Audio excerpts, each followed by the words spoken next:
Taming the High Cost of College, Episode 72.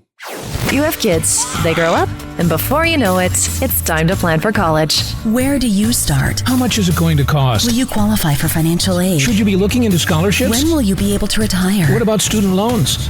The list of questions is never ending. The good news is, all the answers are right here. Welcome to the Taming the High Cost of College podcast. Here is your host, certified financial planner, Brad Baldridge. Hello and welcome to Taming the High Cost of College.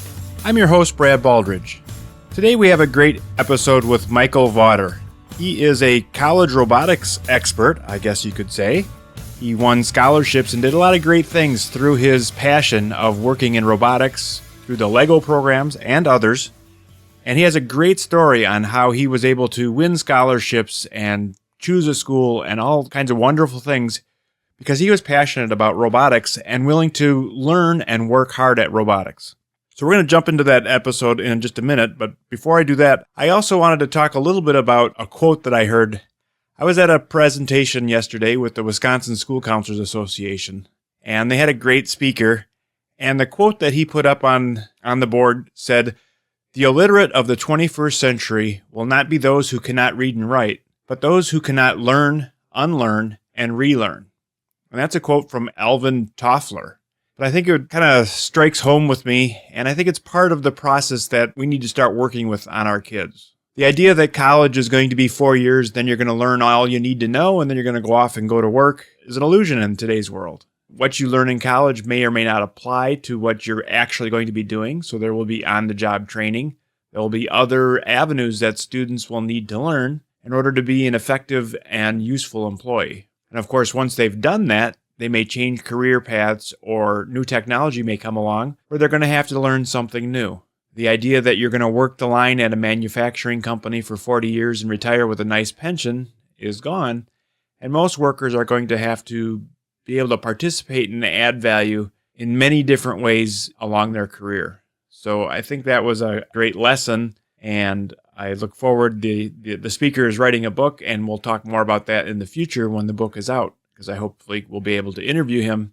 But again, I thought that was a great quote and a great nugget for parents to really start thinking about when it comes to education, in that we need to teach our kids that college is one step of the process, but it isn't, the beginning and end of learning. Just like graduating from high school is not an end, it's more of a beginning as well.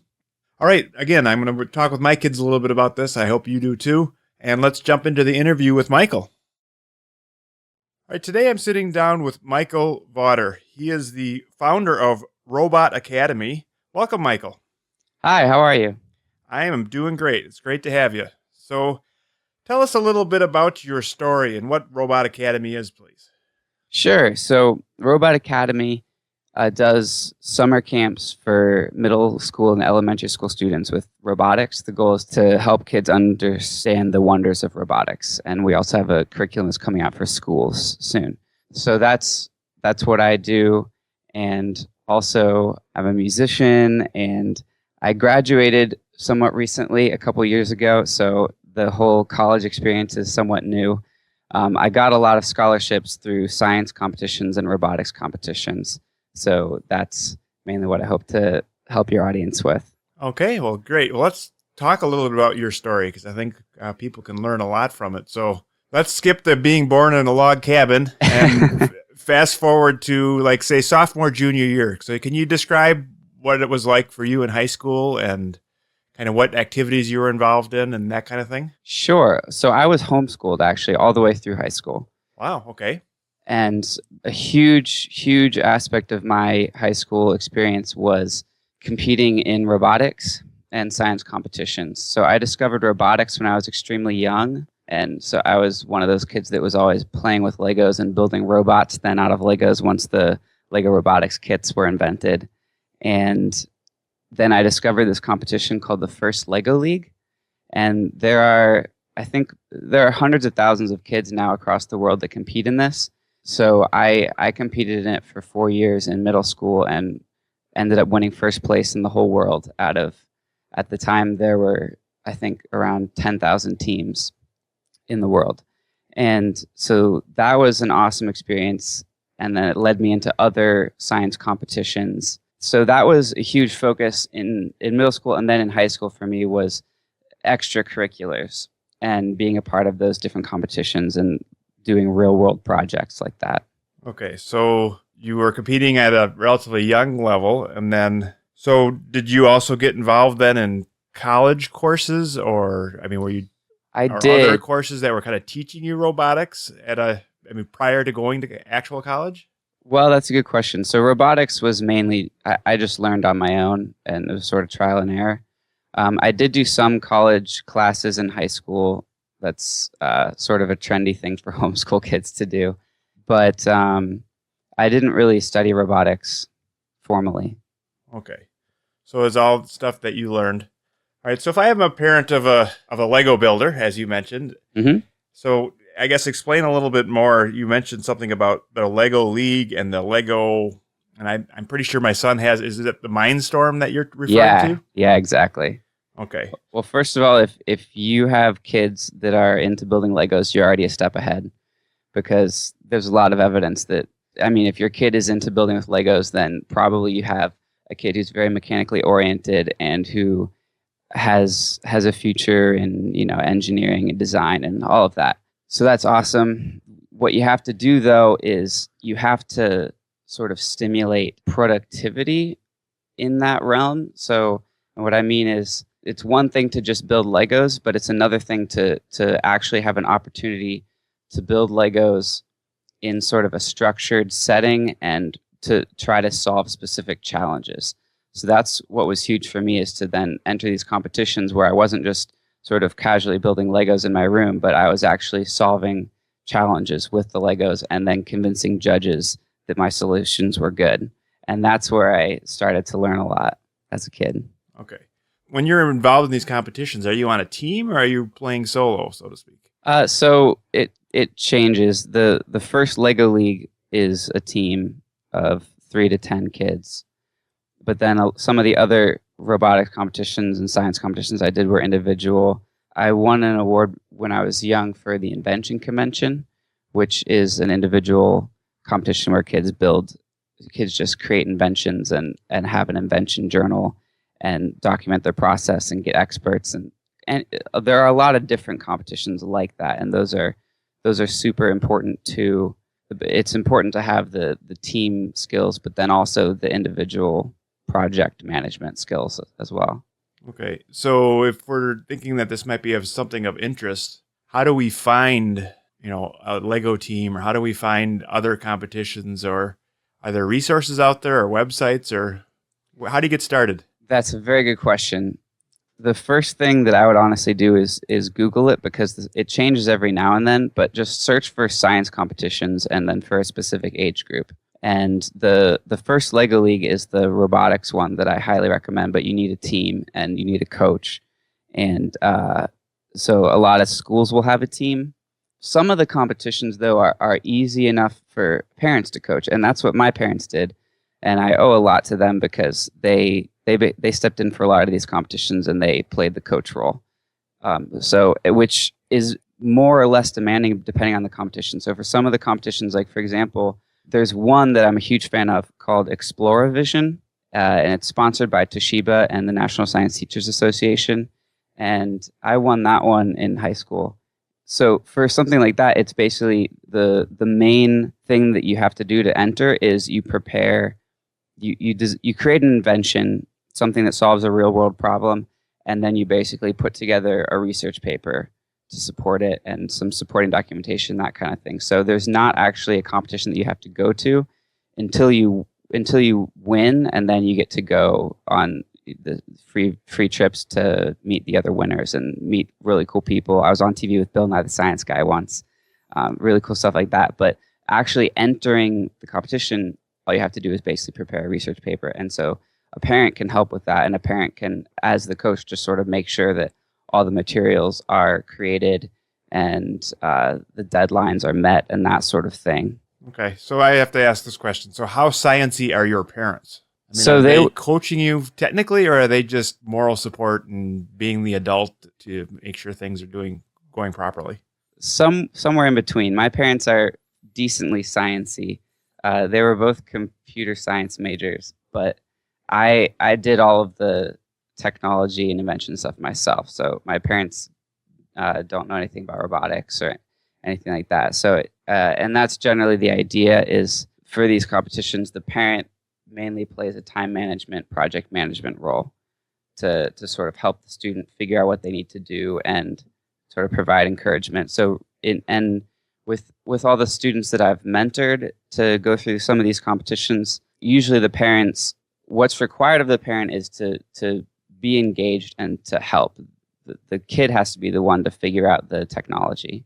Right. So, because I'm thinking about parents saying, I guess I could step up and be the coach for the Lego League, but I don't know a thing about robotics or Legos or anything else.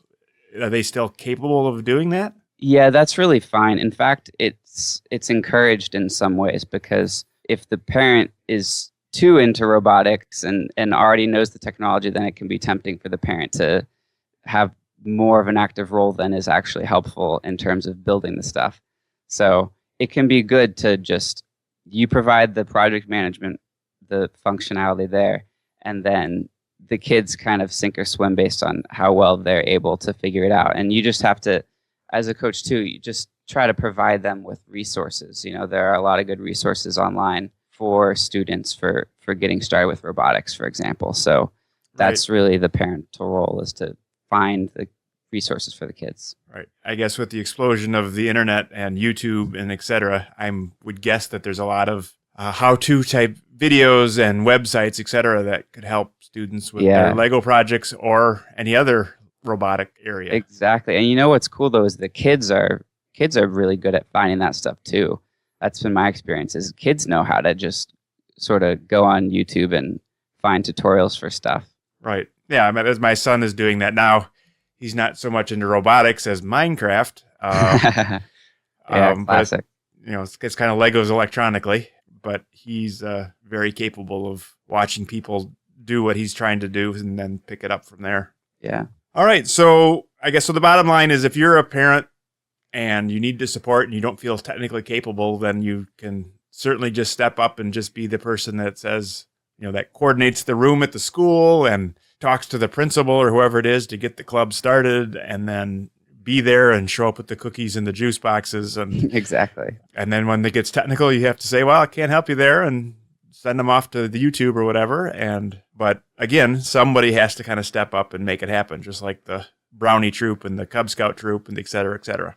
All right, so let's fast forward again a little bit further now. So when you actually were, deep into robotics and science, and now you're starting to do your college search, what kind of impact did that have? Like, how many schools did you look at? What was your major?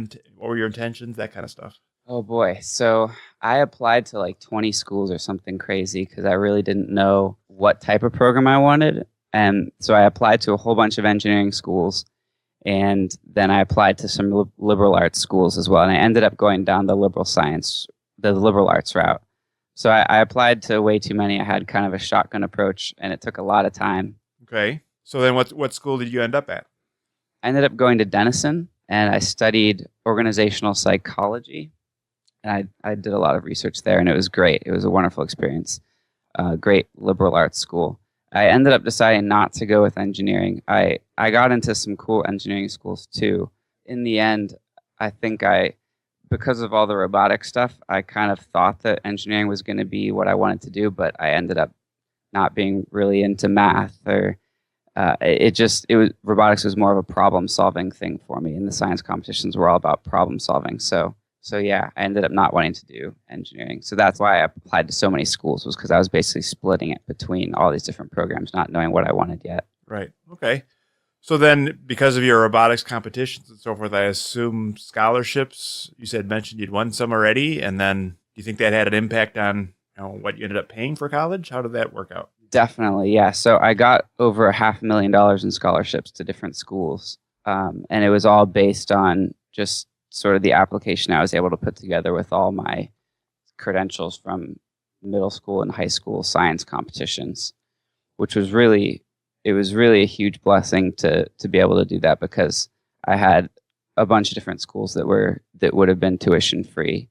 And so basically it's all about just how you present the experiences. So I had a couple of really good stories from the competitions, just examples where I had learned stuff and, learned life lessons. And so I was able to put really good essays together, and then listing I had been inducted into the National Gallery of Young Inventors, and I had been in Popular Science magazine, and those were all things that happened directly because of all those science competitions I did. And it's interesting because it's not like the colleges are checking off boxes like, oh, he was in a science magazine, that's $10,000. But the better story you're able to paint as far as your background and your competencies, the more money you end up getting. It does directly translate in one way, shape, or another. Okay. So when you had to submit this to the colleges, then did you have like a portfolio or videos or what? Can you describe what it looked like when you were submitting this? I just had a resume, and I remember spending a lot of time on it to sort of make it as short as possible while sort of fitting in all these different competitions I had done. So I had the resume, and then I had the essays, and I was able to paint the whole picture that way. Okay. And then people talk about, some counselors and those kinds of things, talk about a brag sheet where you kind of keep track of what you've been doing. And did you have those resources? Do you wish you did have those resources? Brag sheet? I've actually never heard that term. So that's where you kind of... That's kind of what my resume was, though. Right. So you keep notes along your high school career so that when it's time to write your resume, you have dates and locations and names of stuff and exactly who the mentors were at the time. And exactly. I did have... it was all very well documented because that's part of the competitions, too, is you have to document everything. Right. Okay. So right. Okay. I guess that's one of the things that a lot of families need to do as far as just keeping track of everything that's going on. Totally. So that you do have who the mentors were and then potentially stay in contact with those mentors, because at some point you may want a letter of recommendation or other things. Yeah, exactly. Okay. So you went through college, you earned your degree, and now I guess fast forwarding again a little bit more here. So now you're out and you started the Robot Academy. Yeah, and I actually started the Robot Academy while I was still in high school. Okay. So I've been running it the whole time, and now that I've graduated, I'm expanding it, and we're creating a curriculum for schools, and we're franchising the summer camp program. And I'm also doing an MBA right now, so it all kind of fits together that way. Okay. So then what's the goal of the academy? Well, the goal of the academy is just to help kids to learn about science and technology, and to turn technology into something fun that kids can sort of feel like it's a video game or something that's right up their alley. It's a lot of fun for me to sort of help kids uncover a new hobby, and a hobby that isn't video games, but a hobby that is inherently productive. Right. Okay. If we wanted to learn more about that, is that something that's available for kids across country, or do they need to have a local chapter or something? How does that work? Yeah, we have summer camps in Pittsburgh and Columbus, but the school curriculum is going to be available to schools across the country. So any school administrators listening can get more information on that. Okay. And if you're a parent and you want your school administrator to know about it, well, you need to pass it along. So yeah, exactly. All right. So let's talk a little bit more on the financial side. Then you mentioned you got a bunch of scholarships. Mm-hmm. Were those scholarships from the colleges themselves, or? Yeah, I got some. It's all a little fuzzy, to be honest, at this point. But I did get some independent scholarships. Mostly it was just from the colleges themselves. At each of these colleges, I qualified for a couple levels above what my GPA would have got me, or what my SAT scores would have got me, because of just my resume. Okay. So a lot of them were from the colleges themselves because they wanted you to come. Now, was it tied, I guess if you look at the engineering schools, particularly, did they expect you to get involved in robotics when you got there, or? That's actually an interesting point. There were some schools where I got robotics scholarships, but then I was applying to be a completely different major, and they didn't mind. Okay. So there's no expectation then of kind of what direction you go once you get there. Yeah. All right. So if I'm a parent, again, of a sophomore, junior that's kind of technically oriented, what are some things that, again, in your opinion, that I should be doing to help support that, nurture that, not be in the way? I mean, what did your parents do, and what did you appreciate in that process? In high school specifically? Yes. Well, I think it's very important to have extracurriculars. And so the most important things when I look back were sort of the free time that I had to build robots, to be involved with science teams, and to, write. I used to write novels and that sort of thing, and that was all very valuable too.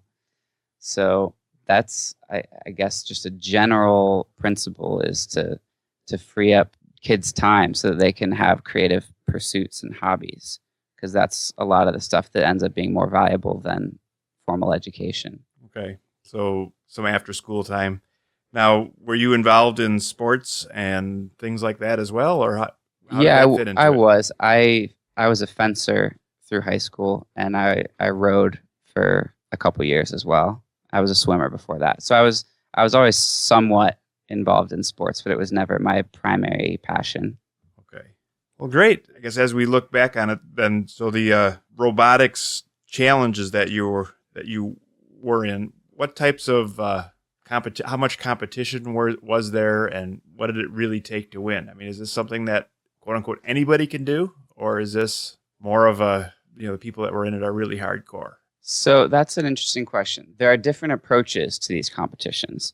This is a very important point. So I was always in the group that was extremely competitive, and I was in it to win it. But that's not to say that there's not another approach. Another approach is to have the primary goal of, we're going to do this, we're going to learn a lot from it, and we're not going to worry too much about where we place. And really, the optimum perspective is probably a marriage between those two perspectives of we're going to try to do as well as we possibly can. We're not going to freak out about whether we get first or second place, but we're going to pursue excellence. And that's sort of the approach that my parents persuaded me to take. That's sort of the speech that I remember my dad giving that speech to our robotics team a bunch of different times. Basically, pursue excellence. Don't worry about what place you get. So in terms of how competitive these things are, I don't know. I think the optimal approach going in is to not necessarily be super concerned about that, but the whole idea is to gain experiences. And really, it was extremely valuable for me to be able to say that I won first and second place in a bunch of these different things. But more so, it was even more valuable to be able to tell the stories. So, I mean, I had, for example, one story that I always go back to was when I was in middle school and we were competing in we were doing this one competition, and my parents were helping me with it at the last minute, and we had to mail it out. We actually had to overnight it that night to the people who run the competition. And we missed the deadline. Like our printer wouldn't print out. There were some technical difficulties I don't remember, but we just completely missed the deadline. And I was devastated, absolutely devastated. And I thought that we had spent months on this project, and then because of a technical difficulty, we missed it, and it was just absolutely terrible. But then my parents, God bless them, they were just like, no, we're going to figure this out. And they sat down and they thought through it and realized that they could email the file to a Kinko's in the town where the competition headquarters was, and then the next morning have those people walk the actual file over and deliver it. And that was just an awesome experience for me as a young kid to sort of to just see that thought process of where everything's a failure, right? Because you missed the deadline, but then still you can just sit down and say, no, we're going to solve this. Okay, there's got to be a solution. How do we do it?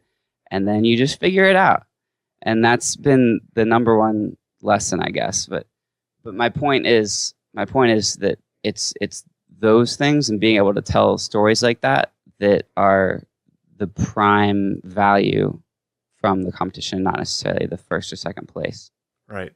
All right. Well, that was a lot of great information. If people want to learn more about, I guess, what you're doing and how can they get a hold of you, or do you have websites, Facebook? How do you like people to track you down? Yeah, sure. So if you want to learn more about Robot Academy, just go to robot-academy.com. I'm also on Twitter, Michael Vawter. But yeah, that about covers it. All right. Well, I appreciate all the great information. I'm sure there's a lot of science geeks out there that are inspired by your story. Good. I hope so. Great. And I appreciate your time and good luck on your endeavors. Thanks. Thanks for having me. Thank you. All right. That was a great interview with Michael.